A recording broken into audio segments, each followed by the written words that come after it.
La tragedia de Elena Prado, 1892, Chiapas, la boda del soborno al sacerdote.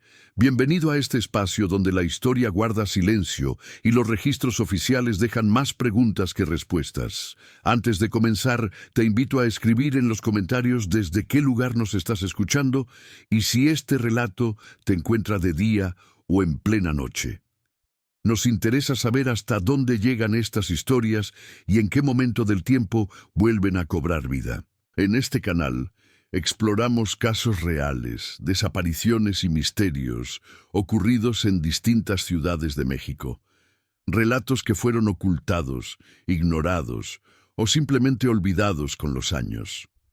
Si te atraen las historias oscuras basadas en hechos reales y quieres seguir descubriendo estos archivos silenciados, suscríbete al canal y activa la campana para no perderte ninguno de nuestros relatos. Ahora sí, acompáñanos en esta historia. La tragedia de Elena Prado, 1892, Chiapas. La boda del soborno al sacerdote. Capítulo 1. El matrimonio que ocultaba dos crímenes. En la ciudad de San Cristóbal de las Casas, capital del estado de Chiapas, ubicada a 2.200 metros sobre el nivel del mar, en valle estrecho conocido como Valle de Jovel, que estaba situado en región montañosa extraordinariamente accidentada de Sierra Madre de Chiapas, que era cordillera, que atravesaba estado de noroeste a sureste, creando paisaje dominado por montañas que alcanzaban altitudes que excedían 3.000 metros, particularmente Volcán Tacaná, que alcanzaba 4.092 metros en frontera con Guatemala, siendo pico más alto de Chiapas. Montañas que estaban cubiertas con bosques densos, que incluían en altitudes más altas bosques de pino y encino, que proporcionaban madera que era explotada mediante tala que había comenzado durante período colonial, cuando españoles habían descubierto que maderas de región eran apropiadas para construcción de edificios y de navíos. Tala que había intensificado durante siglo XIX, cuando demanda de madera había aumentado debido a crecimiento de población urbana y debido a expansión de agricultura que requería despejar bosques para crear campos cultivables. En altitudes medias, bosques de niebla que eran ecosistemas extraordinariamente biodiversos, que contenían especies múltiples de árboles, plantas, aves y mamíferos que eran endémicos de región, significando que no existían en ninguna otra parte del mundo. Bosques que estaban envueltos constantemente en neblina densa que se formaba cuando aire húmedo que ascendía desde tierras bajas se enfriaba al ascender, condensándose en gotas microscópicas que flotaban en aire, creando visibilidad reducida que hacía difícil viajar a través de región, particularmente durante mañanas cuando neblina era más densa, y en altitudes bajas, selvas tropicales que eran extraordinariamente densas, conteniendo árboles que alcanzaban alturas de 50 metros, formando dosel que bloqueaba luz solar, creando suelo de selva que era oscuro y húmedo, donde vegetación consistía principalmente de helechos, musgos y plantas que podían crecer en sombra, selvas que eran habitadas por jaguares, tapires, monos aulladores, cuyas vocalizaciones eran audibles a distancias de varios kilómetros, creando sonido aterrador particularmente durante amaneceres, cuando grupos vocalizaban simultáneamente, y múltiples especies de serpientes que incluían boas constrictoras y serpientes venenosas, particularmente nauyacas que eran víboras que inyectaban veneno hemotóxico que causaba destrucción de tejidos, resultando en necrosis severa, que frecuentemente requería amputación de extremidades afectadas cuando tratamiento no era proporcionado rápidamente, en región caracterizada por precipitación extraordinariamente abundante, particularmente en vertiente sur de sierra que enfrentaba Océano Pacífico, donde vientos que traían humedad desde océano ascendían por montañas depositando precipitación que alcanzaba 4.000 milímetros anuales, siendo una de regiones más húmedas de México. Precipitación que creaba ríos múltiples que descendían rápidamente desde montañas, atravesando valles, creando cascadas espectaculares, particularmente cascadas de agua azul, donde agua que contenía minerales disueltos, particularmente carbonato de calcio, había depositado travertino, creando terrazas naturales, sobre las cuales agua descendía en series de cascadas que alcanzaban alturas de 20 metros, creando espectáculo visual extraordinario que había atraído visitantes incluso durante siglo XIX, cuando viajar a región era extraordinariamente difícil, requiriendo días de viaje a caballo, atravesando caminos peligrosos, ríos que eventualmente desembocaban en Golfo de México, después de atravesar planicies de Tabasco, donde se unían formando sistema fluvial masivo, en región que había sido habitada durante milenios por grupos mayas, particularmente tzeltales y tzotziles, que habían desarrollado civilización compleja durante período clásico mesoamericano, construyendo centros urbanos que incluían Palenque, que había florecido durante siglos VII y VIII, de era común, alcanzando población de aproximadamente 10.000 habitantes, y construyendo estructuras monumentales que incluían Templo de las Inscripciones, que contenía tumba de gobernante Pacal, cuyo sarcófago elaboradamente tallado había sido descubierto durante excavaciones arqueológicas durante siglo XX, revelando que mayas habían desarrollado conocimiento astronómico sofisticado, sistema de escritura complejo usando glifos que representaban palabras y sonidos, y arte monumental que demostraba maestría técnica, civilización que había declinado durante siglo IX, cuando Palenque y otros centros habían sido abandonados, debido a combinación de factores que incluían sequías prolongadas, guerras entre ciudades-estado y posiblemente colapso de sistemas agrícolas debido a erosión de suelos causada por deforestación que había sido necesaria para cultivar maíz, que era alimento básico.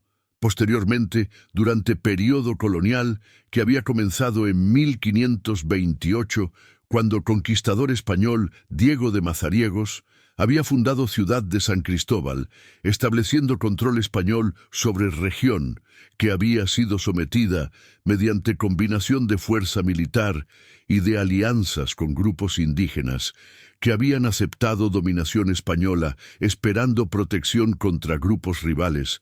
Durante período colonial región había sido explotada mediante sistema de encomiendas donde población indígena había sido forzada a trabajar en haciendas que producían cacao, que crecía en tierras bajas cálidas, donde temperatura promedio de 28 grados centígrados y humedad alta proporcionaban condiciones ideales para cultivo, cacao que era procesado, secando granos al sol y fermentándolos, produciendo producto que era exportado a España, donde era usado para producción de chocolate que se había tornado extraordinariamente popular entre aristocracia europea durante siglos XVII y XVIII, mediante producción de añil, que era planta, que producía colorante azul, que era cultivada extensivamente durante período colonial, siendo exportado a Europa,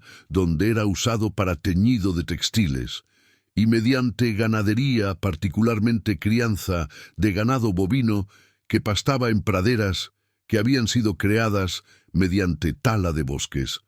Explotación que había causado sufrimiento masivo a población indígena que había sido sometida a trabajo forzado, a epidemias de enfermedades europeas, particularmente viruela, que había matado proporción masiva de población durante primeras décadas de período colonial, cuando población que no tenía inmunidad había sido devastada por enfermedad que europeos habían introducido, y a destrucción de sistemas sociales tradicionales, particularmente sistemas religiosos, que habían sido suprimidos por Iglesia Católica, que había conducido campañas de evangelización forzada, destruyendo ídolos y templos, construyendo iglesias en sitios que habían sido sagrados para mayas, en ciudad que había sido establecida como capital de provincia durante periodo colonial, debido a posición estratégica en valle que proporcionaba acceso a regiones circundantes,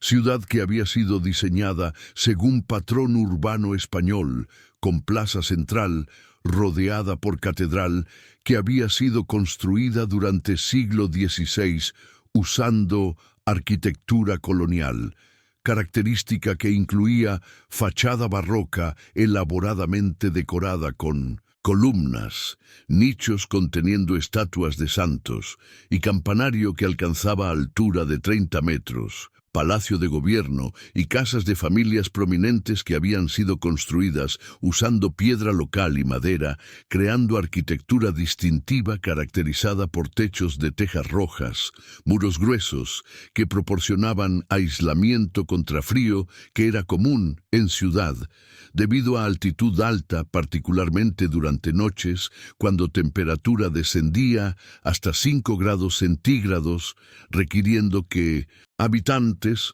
usaran braseros que quemaban carbón para calentar habitaciones, ciudad que para año de 1892, cuando historia extraordinariamente compleja de Elena Prado, que voy a narrar, ocurrió, había alcanzado población de aproximadamente 15.000 habitantes, distribuidos en área urbana que se extendía durante aproximadamente 6 kilómetros cuadrados.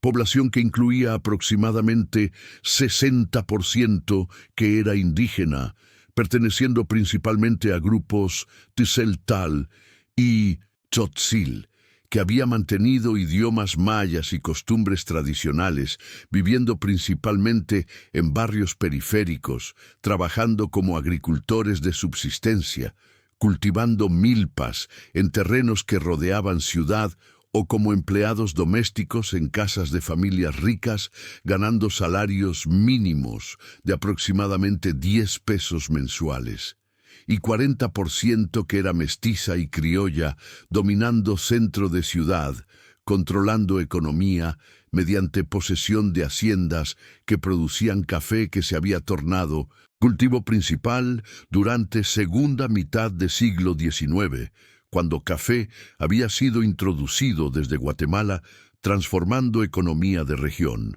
porque café, que era cultivado en laderas montañosas, donde altitud proporcionaba temperatura fresca apropiada, generaba ingresos extraordinariamente altos cuando era exportado a Europa y a Estados Unidos, donde demanda era creciente.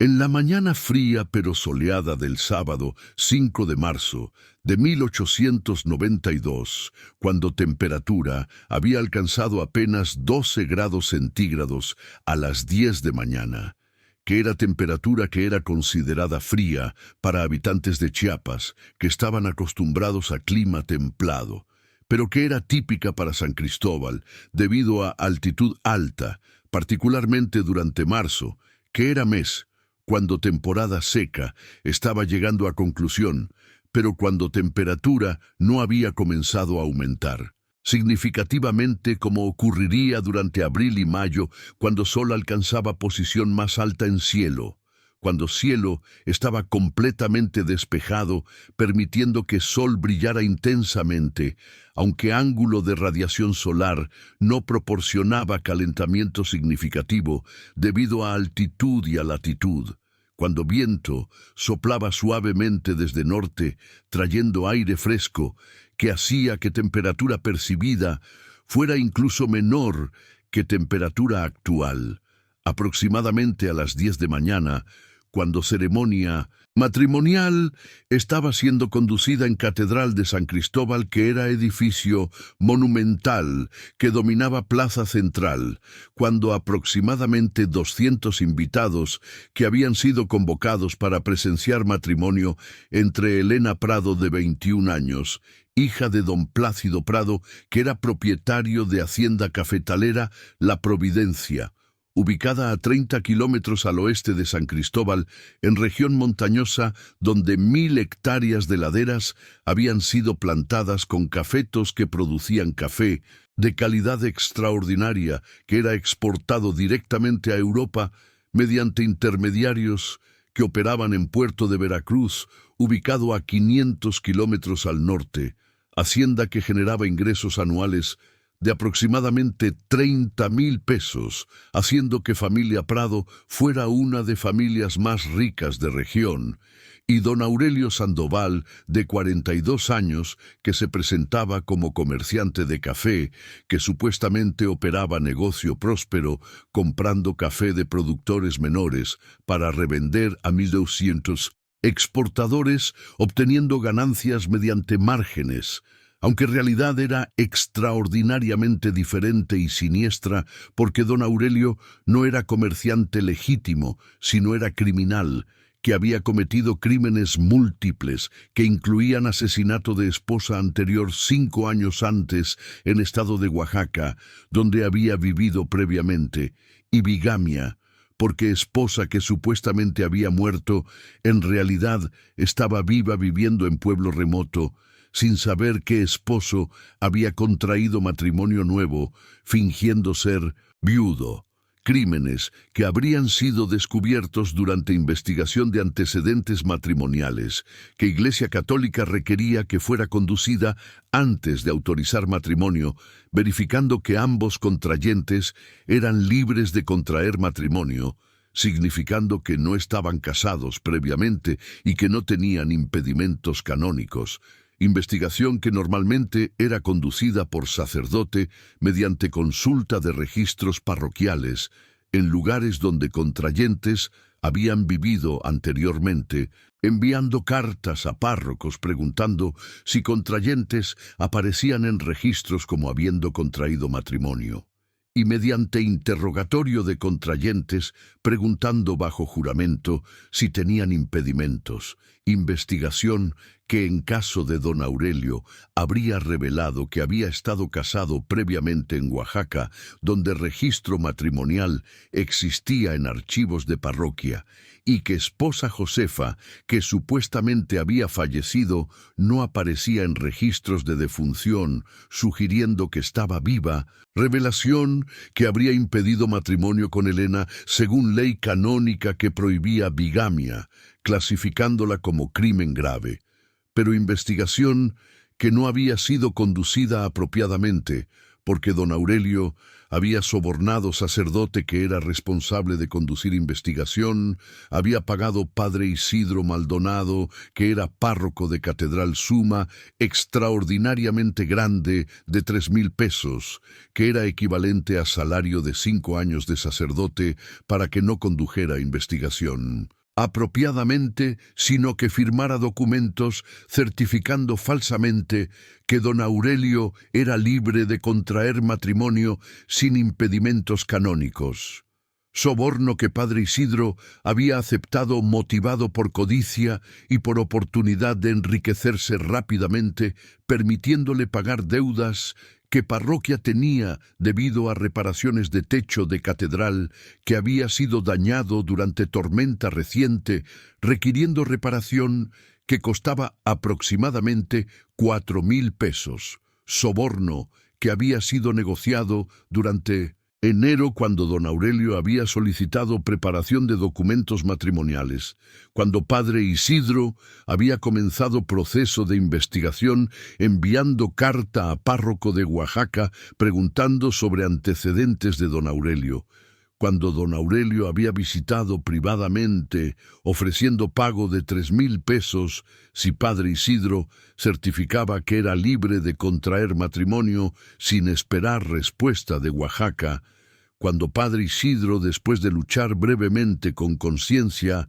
había aceptado soborno, racionalizando que dinero sería usado para reparación de iglesia, que era objetivo piadoso, que justificaba aceptación de soborno, racionalización que era falsa, porque aceptar soborno para facilitar bigamia era pecado grave y crimen que violaba tanto ley canónica como ley civil. Estaban observando ceremonia que estaba siendo conducida por mismo Padre Isidro, que estaba pronunciando palabras sagradas de ritual matrimonial, sabiendo que estaba facilitando bigamia mediante ocultación de evidencia que había descubierto cuando respuesta de párroco de Oaxaca había llegado semana después de aceptar soborno, confirmando que don Aurelio había contraído matrimonio en 1885 con mujer llamada Josefa Reyes y que no había registro de defunción, sugiriendo que esposa estaba viva. Carta que Padre Isidro había escondido en escritorio en lugar de revelar a autoridades eclesiásticas o civiles como debería haber hecho según obligación legal y moral, carta que sería descubierta meses después durante investigación proporcionando evidencia crucial de conspiración entre don Aurelio y Padre Isidro. Esta es la historia de Elena Prado, quien tenía 21 años cuando se casó con don Aurelio Sandoval el 5 de marzo de 1892 en Catedral de San Cristóbal, cuyo matrimonio fue facilitado mediante soborno que don Aurelio pagó a Padre Isidro para ocultar evidencia de que don Aurelio era bígamo teniendo esposa viva en Oaxaca y que había cometido asesinato de hermano de esposa anterior, que había descubierto bigamia y que había amenazado con revelar a autoridades siendo asesinado mediante envenenamiento para silenciarlo, quien durante primeros meses de matrimonio vivió aparentemente feliz sin saber que esposo era criminal, quien comenzó a sospechar cuando recibió carta anónima en julio informándola que esposo tenía esposa viva, quien confrontó esposo que negó violentamente amenazándola, quien fue envenenada por esposo en agosto cuando don Aurelio decidió que era más seguro asesinarla que permitir que investigara afirmaciones en carta, quien murió el 20 de agosto después de enfermedad que duró semana, y cuya muerte generó investigación que revelaría soborno a Padre Isidro, bigamia de don Aurelio, asesinato anterior de hermano de esposa en Oaxaca, asesinato de Elena, resultando en arrestos de don Aurelio y de Padre Isidro, que fueron juzgados y condenados, estableciendo precedente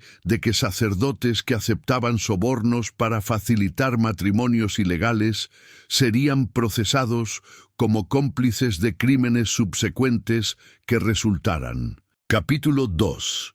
Chiapas en 1892 y el auge del café. El año de 1892 encontró a México bajo gobierno del presidente Porfirio Díaz, que había gobernado casi continuamente desde 1876, implementando políticas que promovían inversión extranjera, modernización económica mediante construcción de ferrocarriles y de infraestructura, y mantenimiento de orden mediante represión de oposición política.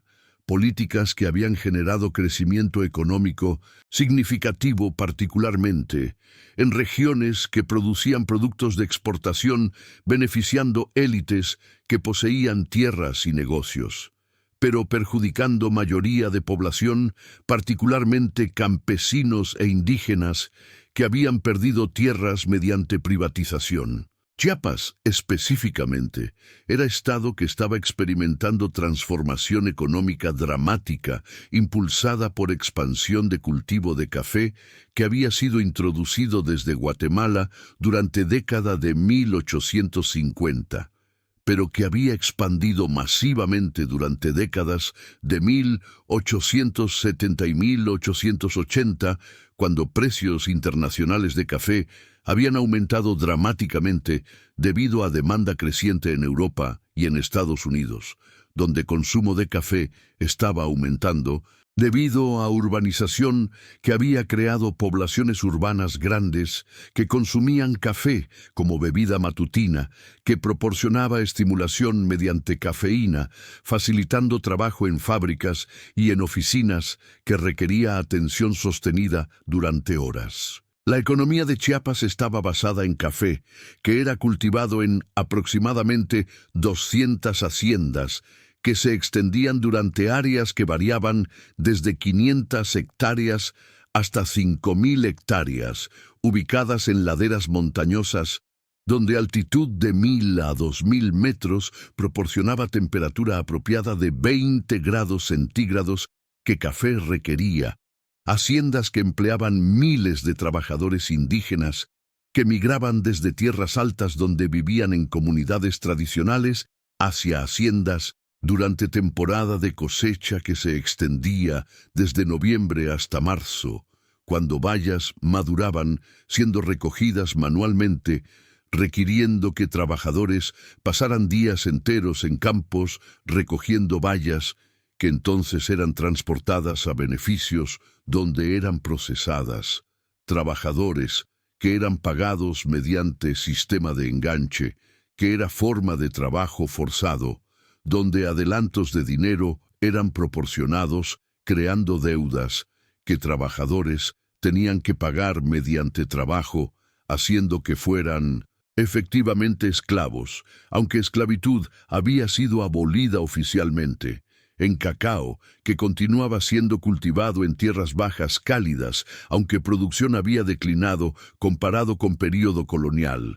En ganadería, que era practicada en praderas que habían sido creadas mediante deforestación, y en comercio limitado principalmente con Guatemala, que era país vecino conectado mediante caminos difíciles que atravesaban montañas. La sociedad de Chiapas estaba estratificada extraordinariamente, con élite minúscula de aproximadamente 50 familias que poseían haciendas cafetaleras grandes, controlando aproximadamente 70% de riqueza generada en estado, clase media pequeña de comerciantes, profesionales y propietarios de haciendas menores que incluía familia Prado, que constituía aproximadamente 10%, y mayoría masiva de aproximadamente 90%, que era indígena trabajando en haciendas o cultivando milpas de subsistencia, ganando apenas lo suficiente para sobrevivir. Para mujeres de familias de clase media alta como Elena, vida ofrecía educación básica proporcionada por monjas, participación limitada en sociedad restringida a eventos religiosos y sociales apropiados, expectativa absoluta de matrimonio apropiado que aseguraría posición social. Capítulo 3. Elena Prado y los secretos del pretendiente. Elena Prado había nacido en 1871 en Hacienda La Providencia, en familia que había establecido plantación de café durante década de 1860. Su abuelo, don Crescencio Prado, había comprado 1.000 hectáreas de tierra montañosa en 1860, cuando gobierno liberal había vendido tierras que habían sido confiscadas de iglesia, había plantado primeros cafetos usando esquejes obtenidos de Guatemala. Su padre, don Plácido, había heredado en 1885, había expandido cultivos, había introducido procesamiento mejorado, había establecido contactos directos con exportadores europeos, eliminando intermediarios. Su madre, doña Escolástica, continuaba activa supervisando administración doméstica de casa grande, que empleaba 15 empleadas. Elena era segunda de 5 hijos, que incluían hermano mayor Gervasio de 25 años, que trabajaba en administración de Hacienda, hermanas menores Primitiva de 19 años y Epifania de 17, y hermano menor Fulgencio de 15. A sus 21 años, Elena era mujer de apariencia agradable, con personalidad piadosa, que asistía a misa diariamente, que participaba en obras de caridad organizadas por iglesia visitando pobres y enfermos, que bordaba ropa que era donada a orfanatos.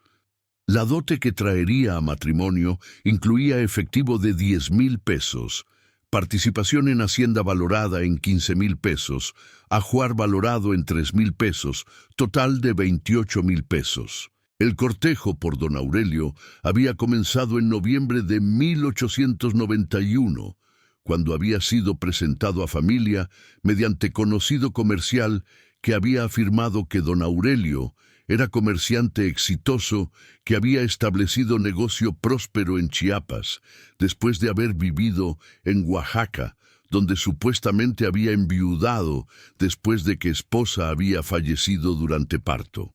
Había continuado durante 4 meses con don Aurelio visitando Hacienda regularmente cada domingo, conversando con Elena bajo supervisión apropiada, demostrando conocimiento de industria de café que había impresionado don Plácido, que había valorado perspectiva de alianza con comerciante que podría facilitar venta de café. Cuando había propuesto matrimonio en febrero de 1892, don Plácido había aceptado, después de investigación, que había confirmado que don Aurelio compraba y vendía café, pero que no había investigado profundamente historia personal, particularmente afirmación de que era viudo, confiando en certificación que padre Isidro proporcionaría durante proceso de preparación matrimonial. Elena había aceptado con convicción de haber encontrado esposo apropiado,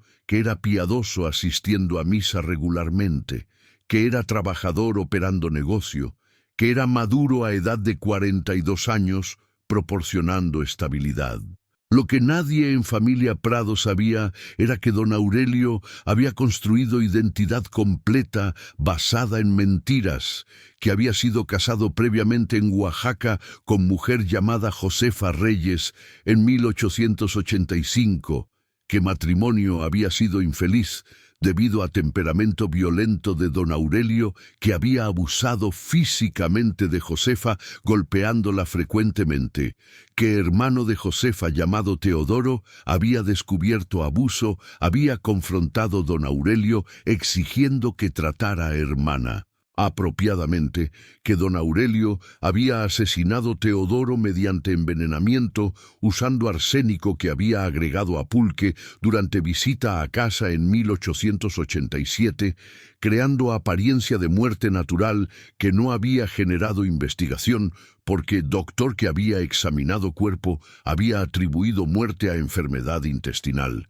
que después de muerte de Teodoro don Aurelio había abandonado Josefa, dejándola en pueblo remoto sin recursos, afirmando que iba a Ciudad de México para buscar trabajo pero nunca retornando, que había viajado a Chiapas, donde había establecido identidad nueva, afirmando ser viudo, presentando certificado de defunción falsificado que había comprado de escribano corrupto en Oaxaca, que fabricaba documentos falsos por pago apropiado, y que planeaba contraer matrimonio con Elena para obtener dote de 28,000 pesos que usaría para pagar deudas y para establecer negocio legítimo.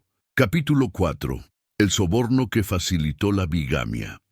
Don Aurelio Sandoval había desarrollado plan que requería soborno de sacerdote que sería responsable de conducir investigación de antecedentes matrimoniales. Había identificado que Iglesia Católica requería investigación antes de autorizar matrimonio, que investigación involucraba enviar cartas a parroquias donde contrayentes habían vivido preguntando si aparecían en registros matrimoniales, que si respuesta confirmaba matrimonio anterior y si no había registro de defunción de esposa, matrimonio sería impedido. Había calculado que si pudiera sobornar sacerdote para que no condujera investigación apropiadamente o para que ocultara resultados de investigación que revelarían matrimonio anterior, podría contraer matrimonio con Elena sin que bigamia fuera descubierta. Había solicitado audiencia privada con padre Isidro en enero, cuando había comenzado proceso de preparación matrimonial. Había explicado que tenía urgencia de contraer matrimonio rápidamente debido a oportunidad de negocio que requería capital, que obtendría mediante dote. Había ofrecido pago de 3,000 pesos si padre Isidro certificaba que era libre de contraer matrimonio sin esperar respuestas de investigación completa.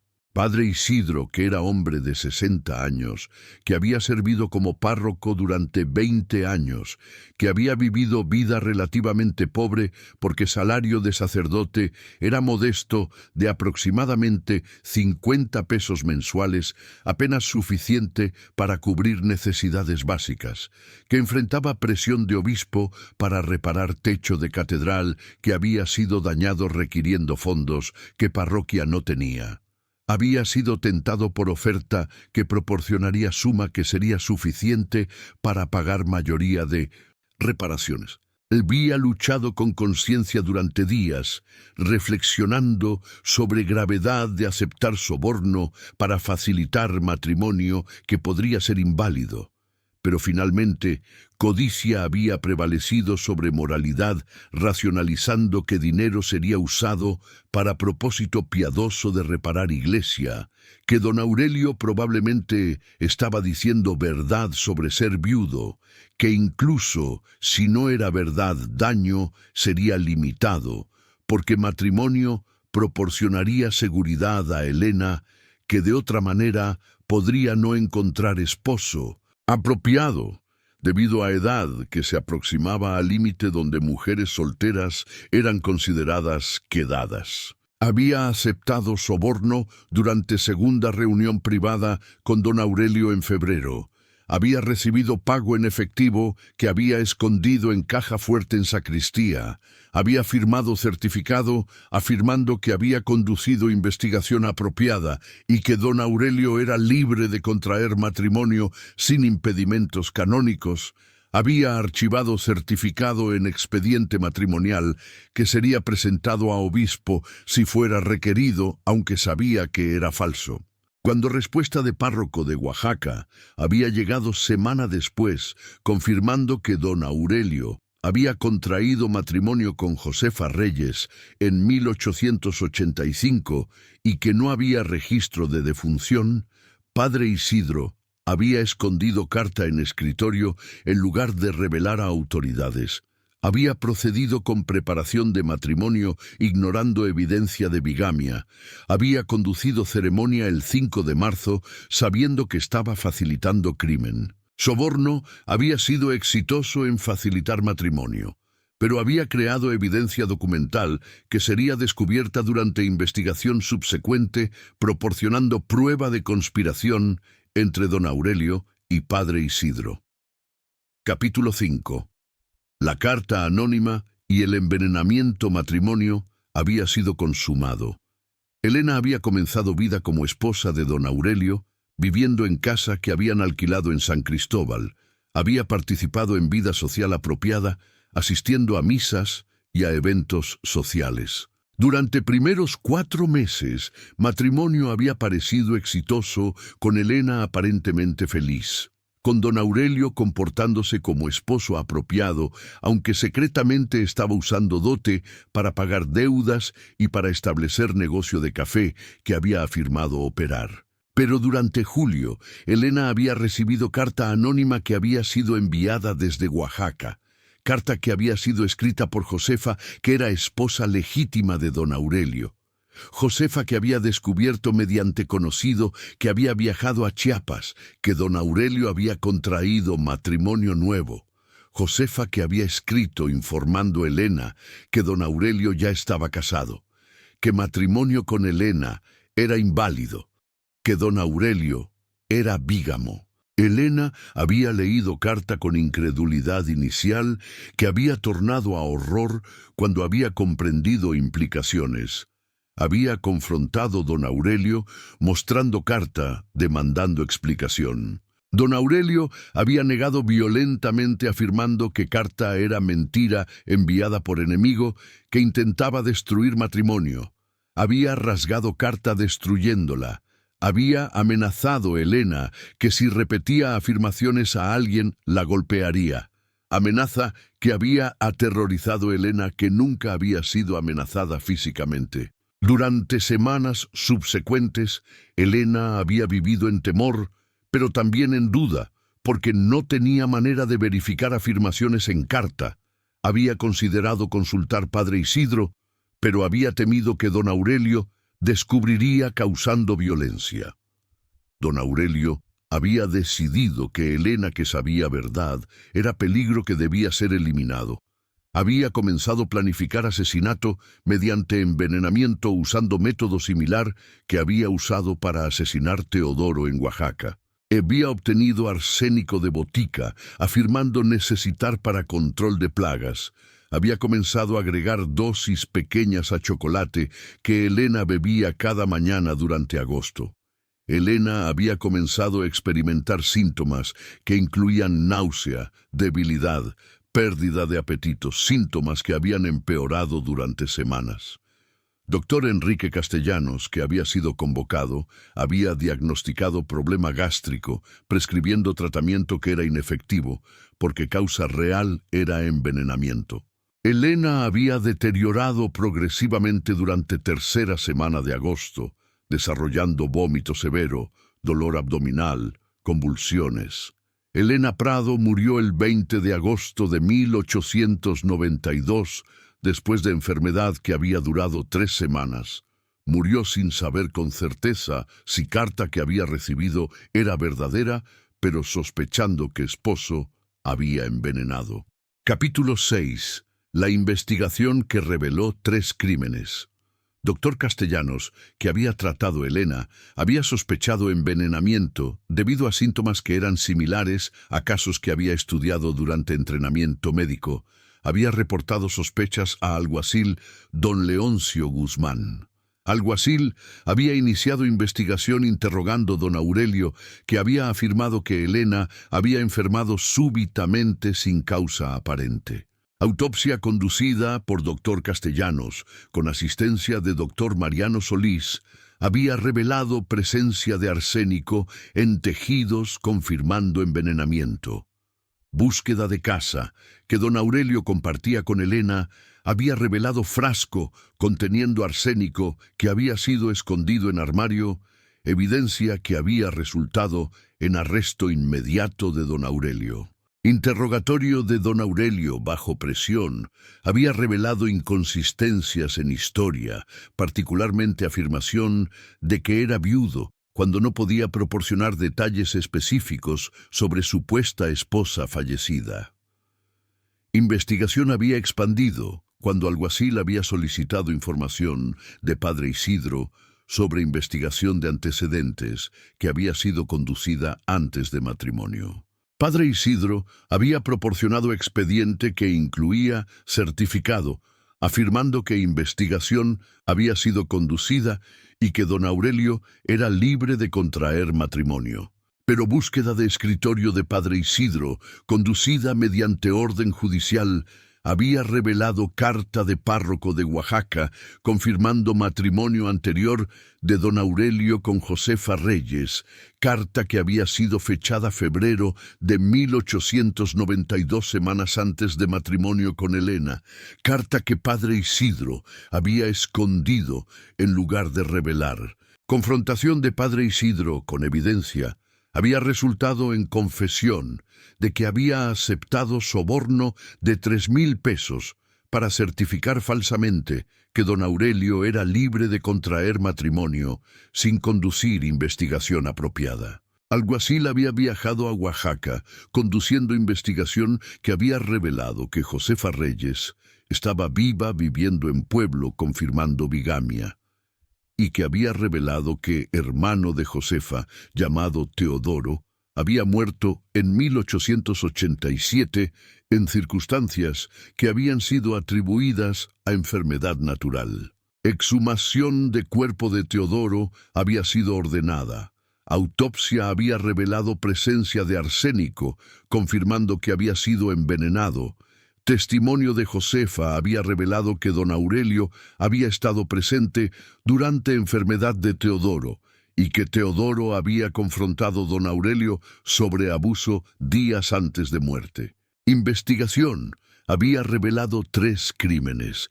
Asesinato de Teodoro en Oaxaca en 1887. bigamia mediante matrimonio con Helena mientras Josefa estaba viva, y asesinato de Helena mediante envenenamiento en 1892. Don Aurelio Sandoval y padre Isidro Maldonado fueron arrestados, fueron acusados de crímenes múltiples. Capítulo 7. El juicio doble del criminal y del sacerdote corrupto. Juicio comenzó en noviembre de 1892 en San Cristóbal, generando escándalo extraordinario porque involucraba no solamente criminal que había cometido crímenes múltiples, sino también sacerdote que había facilitado crimen mediante aceptación de soborno. Evidencia contra don Aurelio fue devastadora.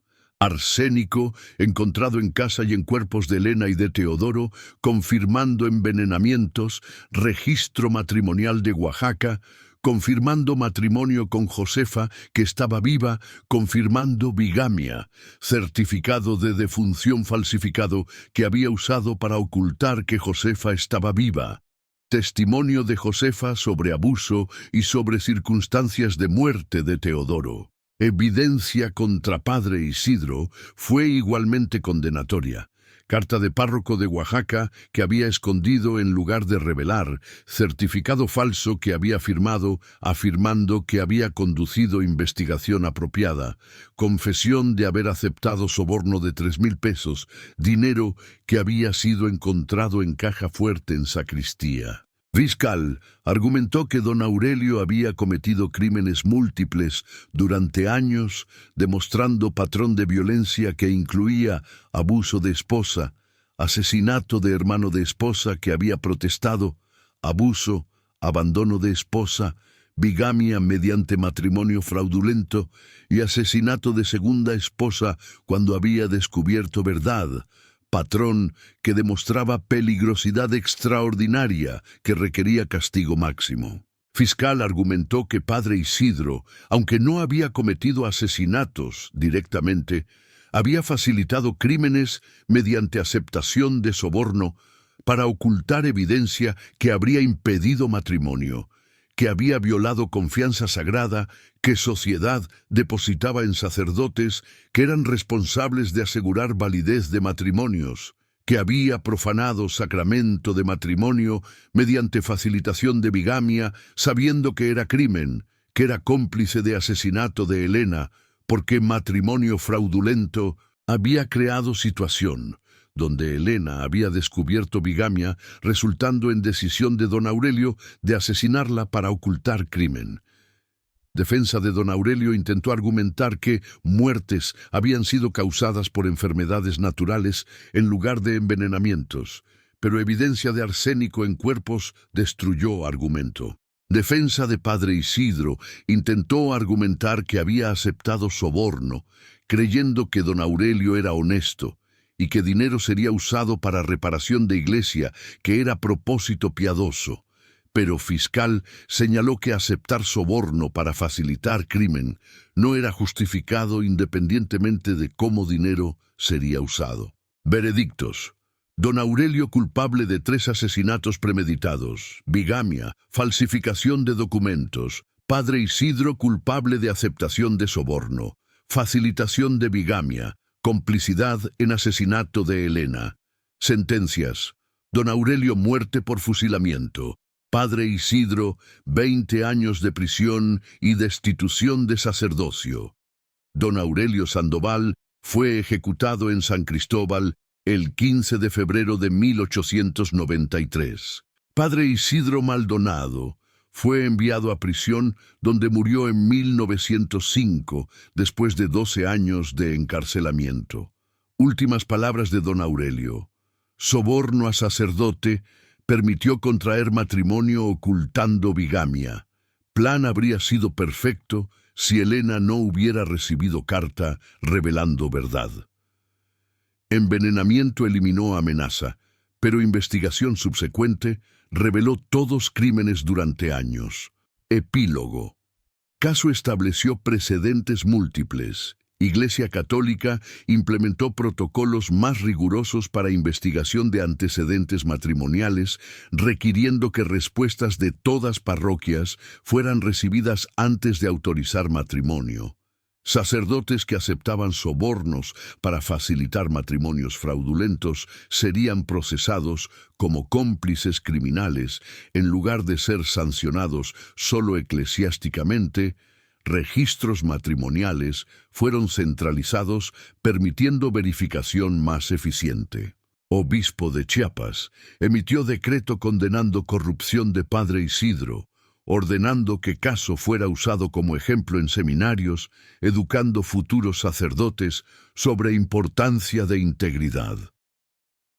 Josefa Reyes, que era esposa legítima de don Aurelio, recibió compensación de bienes que don Aurelio había acumulado usando dote de Helena, bienes que fueron confiscados por Estado y transferidos a Josefa mediante orden judicial. Familia Prado estableció fondo memorial que proporcionaba becas a mujeres huérfanas de Chiapas, permitiendo educación. Caso fue citado durante décadas como ejemplo de corrupción eclesiástica que facilitaba crímenes, como ejemplo de importancia de verificación rigurosa de antecedentes antes de matrimonio. Descansa en paz, Helena Prado. Confiaste en matrimonio que fue facilitado mediante soborno que ocultó crímenes de esposo. Descubriste verdad mediante carta, recibiendo confirmación de que esposo era bígamo. Fuiste asesinada cuando confrontaste, pero investigación reveló conspiración entre esposo criminal y sacerdote corrupto. Justicia prevaleció. Precedentes fueron establecidos protegiendo futuras novias. Si esta historia te conmovió, da me gusta y suscríbete. Activa notificaciones. ¿Qué opinas sobre sacerdotes que aceptan sobornos facilitando crímenes? Comparte pensamientos. Gracias por escuchar Historia de Boda del soborno al sacerdote. Que Memoria de Helena nos enseñe que corrupción puede infiltrar incluso instituciones religiosas, que verificación rigurosa de antecedentes es esencial, que sacerdotes corruptos merecen castigo como cómplices criminales. Hasta próximo caso.